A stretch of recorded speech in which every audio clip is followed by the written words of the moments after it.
اللہ کی توحید سن کر کچھ لوگوں کے چہرے کیوں بدل جاتے ہیں؟ قرآن کا حیران کن جواب۔ کیا آپ جانتے ہیں قرآن کریم نے بعض لوگوں کی ایک ایسی نشانی بیان کی ہے جسے دیکھ کر انسان اپنے معاشرے پر بھی غور کر سکتا ہے اور سب سے پہلے اپنے دل کا بھی محاسبہ کر سکتا ہے۔ ذرا غور کیجئے، جب کسی مجلس میں، کسی مسجد میں، کسی ویڈیو میں یا فون پر اللہ کی توحید کی بات کی جاتی ہے اور کہا جاتا ہے دعا صرف اللہ سے مانگو، فریاد صرف اللہ سے کرو، مشکل کشا صرف اللہ ہے، حاجت روا صرف اللہ ہے، نذر، قربانی اور عبادت صرف اللہ کے لیے ہے، تو کچھ لوگ ایسے ہوتے ہیں کہ ان کے چہرے کا رنگ بدل جاتا ہے، بھویں چڑھ جاتی ہیں، لہجہ بدل جاتا ہے اور وہ دلیل سننے کے بجائے ناراض ہونے لگتے ہیں۔ میں نے یہ منظر بار بار دیکھا ہے۔ کسی کو قرآن کی آیت سناؤ، صحیح حدیث سناؤ، اور اگر اس کی پرانی رسم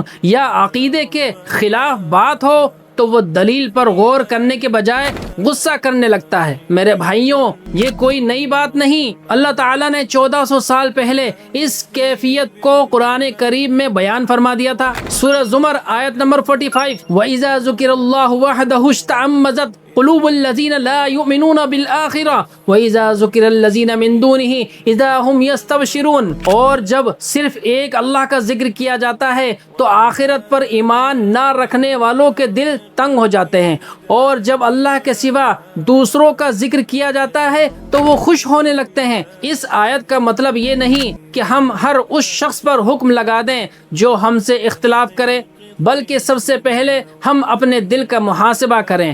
جب میرے سامنے قرآن کی آیت آئے، صحیح حدیث آئے اور مجھے اللہ اور اس کے رسول صلی اللہ علیہ وسلم کی بات بتائی جائے تو کیا میں عاجزی سے اسے قبول کرتا ہوں، یا میرا نفس، میری روایت، میری ضد اڑے آ جاتی ہے؟ یاد رکھیے، حق کی پہچان یہ نہیں کہ وہ ہماری خواہش کے مطابق ہو۔